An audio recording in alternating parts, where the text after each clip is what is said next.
مولانا صاحب راته یو خبره وکړه، وی دې خلکو ته یو وظیفه وښایه. بعضې کسان دي د کاروبار وظیفه غواړي، کاروبار کې کمزوري.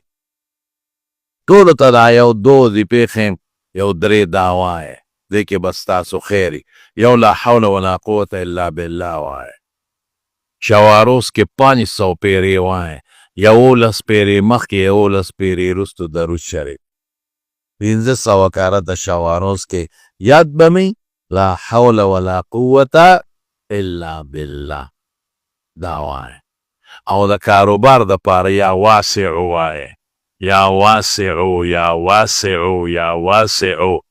دا وزل هر فرض مانځه پسې وایه، یا واسعو یا واسعو وزل هر فرض مانځه پسې. او د ماښام ماسخوتن صورت واقعه وایه.